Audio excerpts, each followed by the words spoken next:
welcome back to another vintage inspired video. From this background, you may not be able to tell where I am. But what if I do this? Now, do you know where I am? Hitchcock fans, you are going to immediately recognize what this is. Behind me is Potter Schoolhouse. It was built in 1873.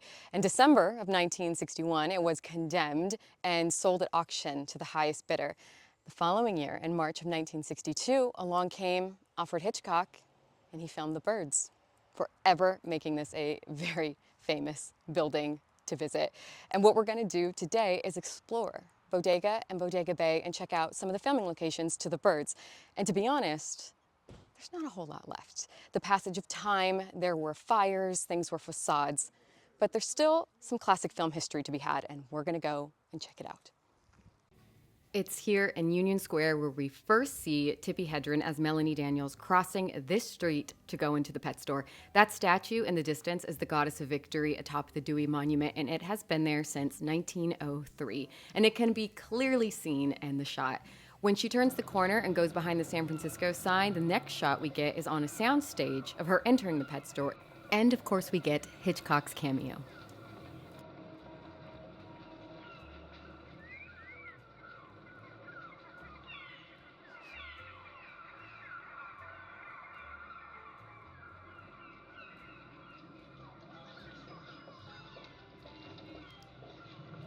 I love that that trolley car still looks the same as the one in the film. Let's try and match up the shot of the statue with the one in the film. More buildings now, far less birds. Oh, there's one. I also want to do the same pan that the camera would have done, and let's see how it matches up against the film.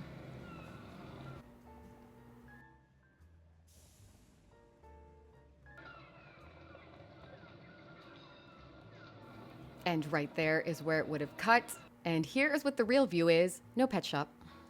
One other thing I wanted to point out. This building that you see very clearly behind Melanie, it looks just the same as it did in the film, with just a different paint job and some awnings.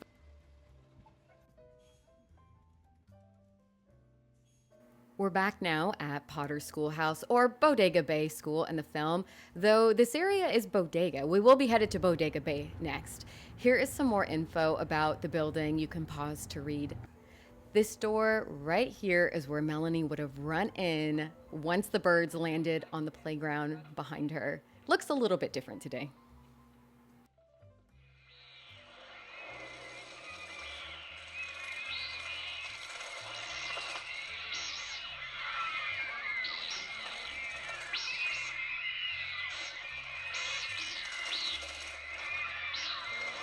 This is about the view we get when Melanie first drives up to Annie's house.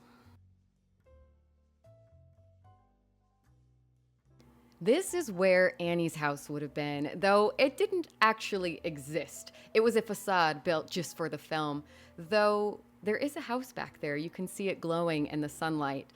And this is about where we would have had Mitch and Melanie walk up to find Annie, a victim of the birds. It's also the approximate spot where Melanie would have driven her car and parked right in front. And then she drives out this way, which does connect back to the highway, as Annie says. Here's just a quick view of that landscape shot that we get behind Mitch and Melanie as they're walking up to Annie's. That really great scene that builds as one crow, then another and another land on the jungle gym behind Melanie, that all took place right in this area. The playground was a set built for the film. Melanie walks up the street a bit and takes a seat on a bench. That's about where these trash cans are. She takes a seat, and right behind her, the birds gather one by one, until there are over 100 birds or so when she finally notices. We get another very famous scene right here when the kids come running out of the schoolhouse.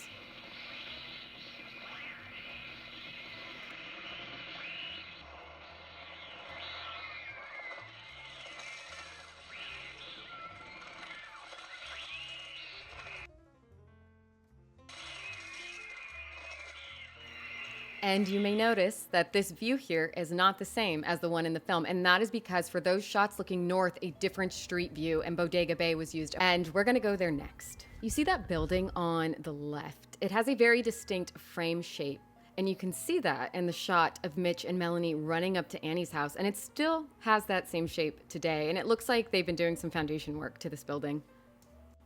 The church to the right of the schoolhouse does not play a role in the film, but you do see it on a number of different occasions throughout, and we're going to go take a closer look because it does have its own interesting history. It was built by shipbuilders in 1859, and it is also a historical landmark.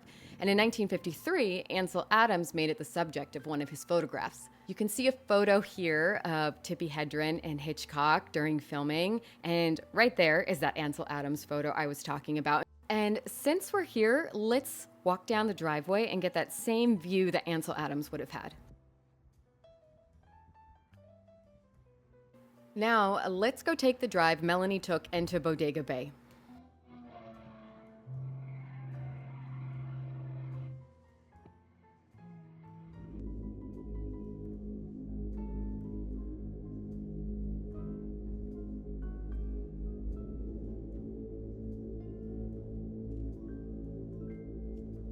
I read that the area was selected in part to its moody weather, though that did not always cooperate with the filming schedule, so mood was added later with post-production techniques. But we're getting that moodiness that Hitchcock wanted right now. It is crazy out here. The wind is so wild, but it is really actually quite beautiful.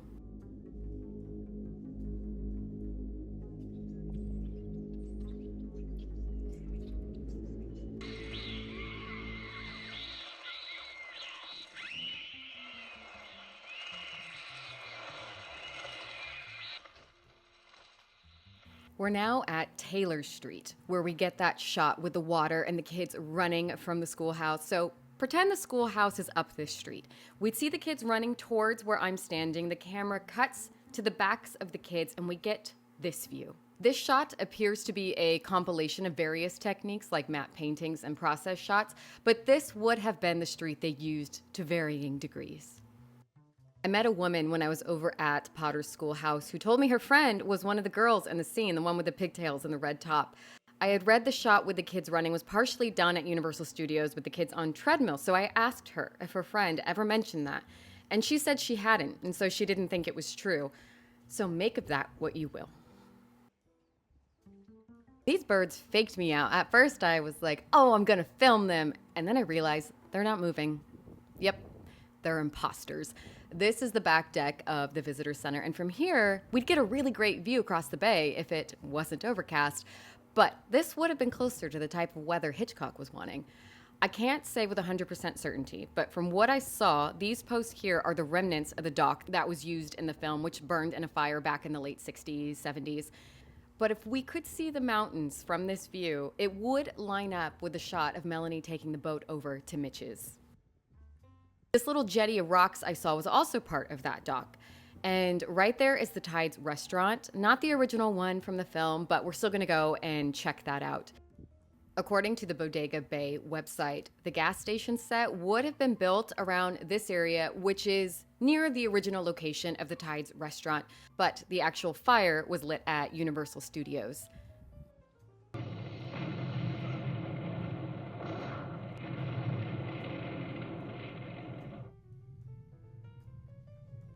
This area has been expanded and rebuilt several times since the movie was shot here, so things do look different. I've seen some things online saying that this is the dock that was used in the film, but like I said, there was also info out there saying it was where I first showed you, so I'm actually not able to say definitively one way or the other, but either way, it's still neat.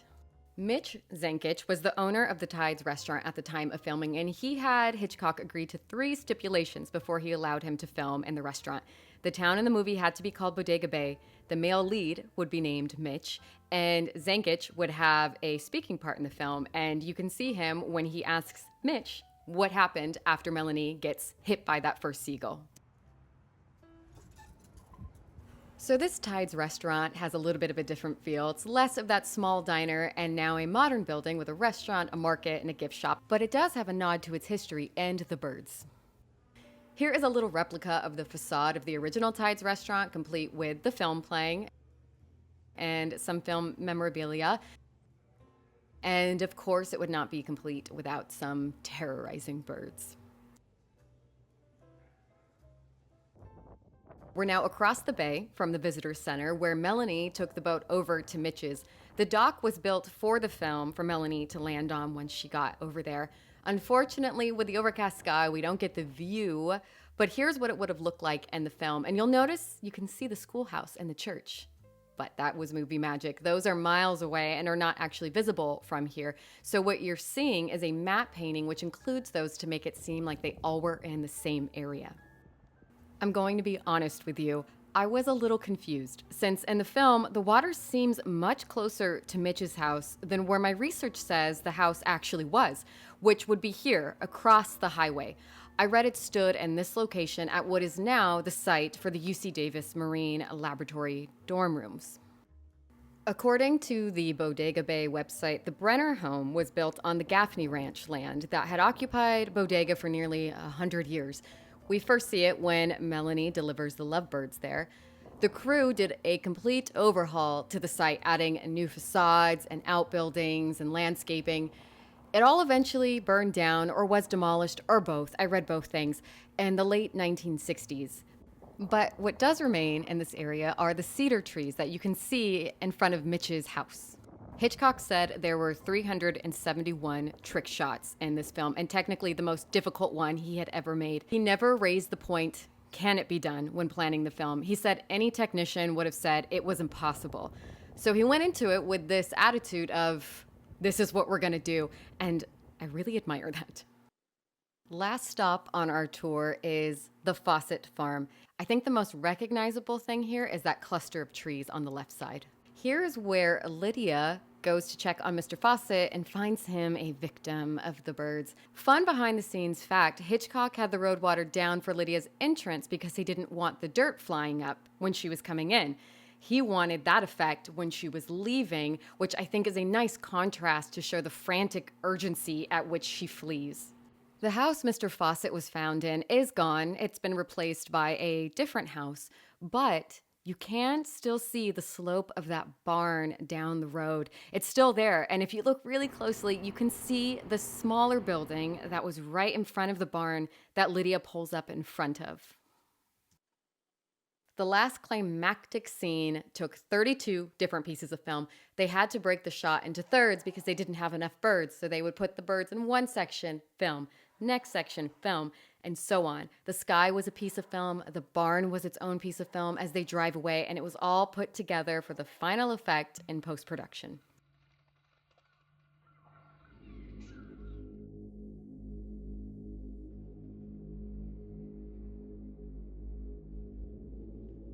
All right, that does it for today's video. I filmed an outro on Bodega Bay, but then I thought it's more fitting to come back to Potter Schoolhouse to close out the video. Thank you so much for coming along and walking classic film history with me. I hope that you enjoyed, and until that next video, I am wishing you a super swell day, and I'll see you then. Bye.